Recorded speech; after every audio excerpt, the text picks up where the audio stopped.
पापी मनुष्य सुखी क्यों रहता है? ऐसा नहीं है, सब बस सोच का और कर्मों का फर्क है। मनुष्य अपने कर्मों से ही सुख और दुख भोगता है। कर्म को अगर देखा जाए तो 3 प्रकार के होते हैं: मन कर्म, वाच कर्म और शारीरिक कर्म।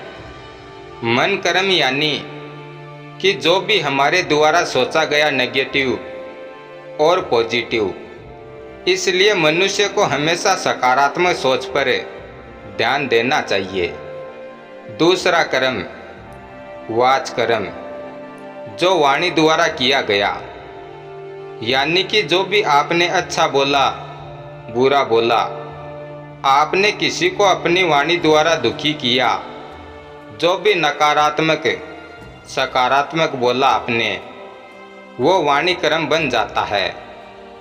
दूसरा शारीरिक कर्म, जो शरीर द्वारा किया गया है, समाज सेवा, किसी की मदद करना, हमारा शारीरिक कर्म बन जाता है। जो भी मनुष्य दुखी है, इस जन्म में वो उनका कर्म है। अब चाहे पास्ट कर्म हो या प्रेजेंट, वो मन कर्म हो या कोई अन्य कर्म हो। दूसरा, पापी लोग सुखी क्यों हैं? तो उसके पीछे भी उनका कर्म है, चाहे मन कर्म हो या शारीरिक कर्म हो। कर्म कोई भी हो, फल अवश्य मिलता है। उसने पास्ट में कुछ अच्छा कर्म किया है, जिसका फल उसे इस जन्म में मिल रहा है, लेकिन उन्होंने उसको और अच्छा बनाने के बजाय उसको पाप करने में लगा दिया।